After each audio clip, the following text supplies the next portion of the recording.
React. Arkansas Republican Tom Cotton, chairman of the Senate Select Intel Committee. Senator, good to have you here in New York City. Good afternoon, Sandra. People are shocked to hear the details of this. Your thoughts? Yeah, I mean, we saw some of this in real time in the Biden administration, the notorious FBI Richmond memo about traditional Catholics. We knew that abortion protesters had been arrested for merely praying and singing hymns outside of abortion clinics. But we now see it goes much further than that. Disproportionate targeting of Christian institutions, sometimes on what would be facially neutral grounds for, say, student loan discrepancies or crime reporting in which secular institutions weren't targeted, or the continued targeting and harassment of nuns. And I've spoken to Arkansans over the years, and they've been very concerned about whether or not they would be targeted for investigation, for prosecution, or for losing their 501c3 status by an administration that was so hostile to Christianity. Well, now under a new administration, what do you tell them about their concerns? Is there going to be accountability? Yeah, so first off, this report that the acting Attorney General Todd Blanche helped lead under the president's EO from last year is, I think, a very important form of accountability to air exactly what happened. Second, I hope some of the deep state bureaucrats that were involved in this lose their job promptly. Third, there may be legal consequences, whether it's a criminal action or a civil action for the deprivation of individual rights. And fourth, from my standpoint in the Congress, we're certainly going to scrutinize these agencies very carefully to make sure this rot has been pulled out by the Trump administration completely if we're going to keep funding them going forward. I know that that's what President Trump and all of his cabinet heads and agency heads want. Obviously, there's a lot of work to be done now. I'm sure the American public would be happy to be reassured of that, Senator. Meanwhile, here's a statement from Todd Blanche. On this DOJ report, it reads, quote, "No American should live in fear that the federal government will punish them for their faith." The Biden administration's actions devastated the lives of many Christian Americans. That devastation ended with President Trump. The Department of Justice will continue to expose bad actors who targeted Christians and work tirelessly to restore religious liberty for all Americans of faith. So work tirelessly to continue to expose those bad actors. Do you believe there's more out there?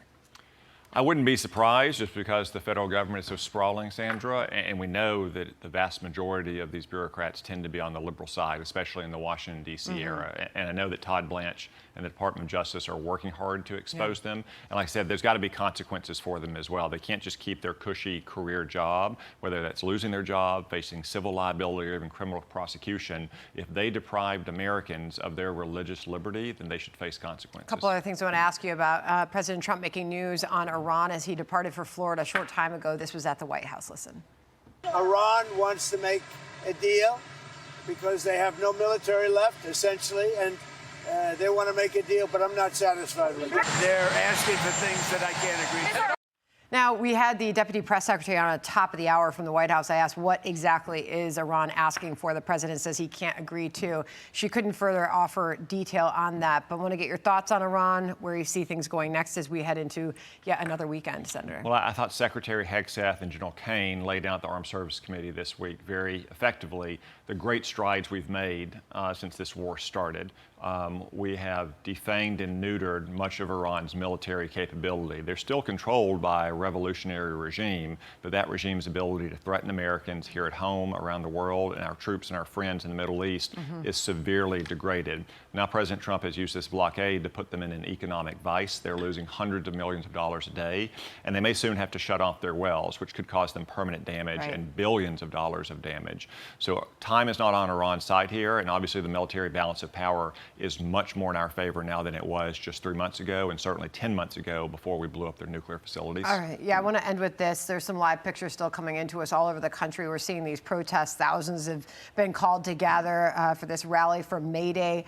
The leftist organizers of these demonstrations have asked those attending to skip work, skip school, skip shopping.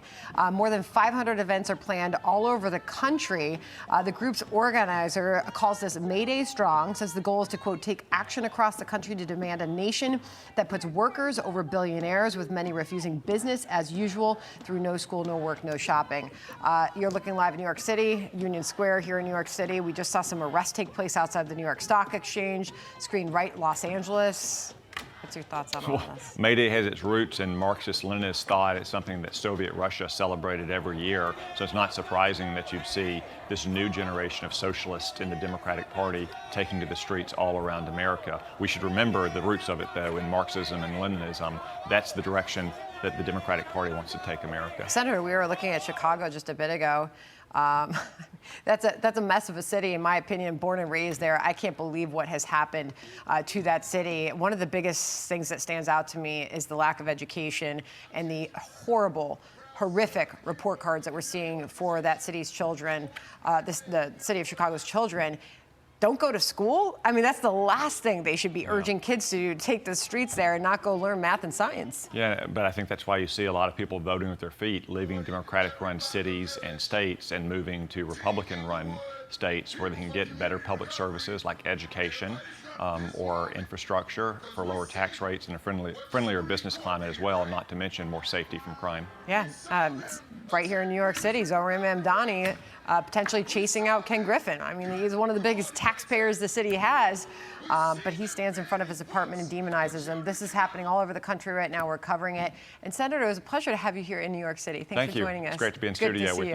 Be sure to like and subscribe for all the Fox News latest on YouTube and catch full shows streaming now on Fox One.